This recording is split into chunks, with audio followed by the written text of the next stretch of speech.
ஓம் சாந்தி. இன்று அறிவோமா ஆன்மீக பகுதியில் நேர்மறை எண்ணங்களை அடிப்படையாக கொண்ட வாழ்க்கை பாகம் 3 பற்றி பார்க்கலாம். பிறரை பார்க்கும்போது ஆத்மா ஒளி புள்ளி என்று பார்ப்பதுதான் மனதளவில் சுப எண்ணங்களை பரப்புவதற்கான சுலபமான வழியாகும்.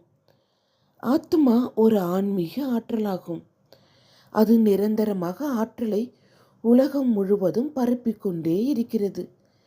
நான் என்னைப் போல் ஆன்மீக உருவமாகிய நட்சத்திர ஒளிப்புள்ளியாகிய ஆத்மாவை பிறருடைய நெற்றியின் நடுவில் பார்க்கும் பொழுது என்னுடைய உண்மையான குணங்களாகிய தூய்மை, அமைதி, அன்பு, ஆனந்தம் முதலியவற்றை பிறரிடம் நான் பரப்புகிறேன். இது என்னுடைய பார்வையின் மூலம் பிறருக்கு உற்சாகம் கொடுப்பதை போன்றதாகும்.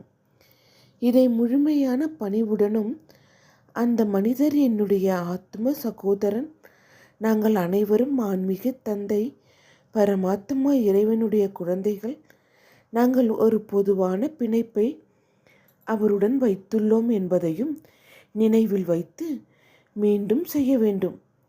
நாம் அனைவரும் ஒரு தந்தையின் குழந்தைகளாக இருக்கின்ற காரணத்தினால் மேலே விவரிக்கப்பட்ட குணங்கள் அல்லது உண்மையான சமஸ்காரங்கள் அதேபோல் நம்மிடமும் நிறைந்து இருக்கின்றன.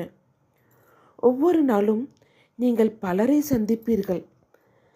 அவர்களை நீங்கள் உங்களுடைய ஆன்மீக சகோதரன் இரு புருவங்களுக்கு நடுவில் தூய்மையான குணங்களில் நிறைந்து இருக்கின்ற ஆன்மீக ஆற்றலின் ஜொலிக்கின்ற ஒளி புள்ளி என்று பார்க்க வேண்டும்.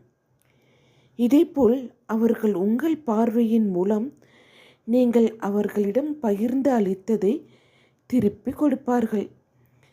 இறைவன் நம் அனைவரையும் இவ்வகையான கண்ணோட்டத்தில் தான் பார்க்கிறார். இறைவனிடம் உங்களுடைய உடல் அல்லது நடிப்பின் பாகத்தை பற்றிய ஞானம் இருக்கிறது.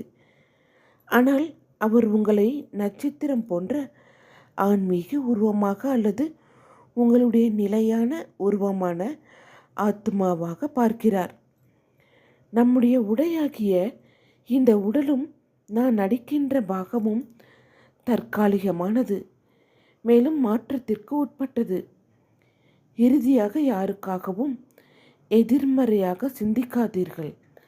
நாம் எவ்வளவு அதிகமாக பிஸியாக ஆகுகிறோமோ அவ்வளவு அதிகமாக பிறரை பற்றிய எதிர்மறை நமக்குள் அதிகரிக்கிறது. ஏனென்றால் நமக்கு உள்நோக்கு முகத்தில் செல்வதற்கு, அதாவது தனக்குள்ளே சென்று தன்னை பார்ப்பதற்கு நேரம் கிடைப்பதில்லை. குறிப்பாக நமக்கு பிரியமானவர் அல்லது நமக்கு நெருக்கமானவரோடு உரையாடும்போது பிறரை பற்றி எதிர்மறை மனோபாவத்துடன் பேசுகின்ற பழக்கம் நமக்கு இருப்பதை அடிக்கடி காண்கிறோம். நாம் சாதாரணமாக இந்த மனிதர் அவ்வளவு நல்லவர் இல்லை என்று சொல்கிறோம். மேலும் அவர்களுடைய எதிர்மறை ஆளுமை பண்புகள் அல்லது பலவீனங்கள், மேலும் அவர் நம்மிடம் நடந்து கொண்ட எதிர்மறை வழியையும் குறிப்பிடுவோம். எனவே இது பொதுவானது. நீங்கள் அலுவலகத்தில் இருந்து வீட்டுக்கு வருகிறீர்கள். குடும்ப உறுப்பினர்களுடன் அலுவலகத்தில் நடந்த அனைத்து எதிர்மறை விஷயங்களையும் பற்றி பேசுகிறீர்கள். மேலும் அங்கு உள்ள ஒவ்வொருவருடைய எதிர்மறை நடத்தையையும் பற்றி இங்கே கூறுகிறீர்கள்.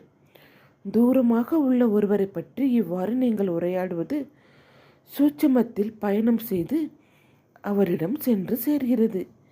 இது உறவுகளில் தடையை ஏற்படுத்துகிறது.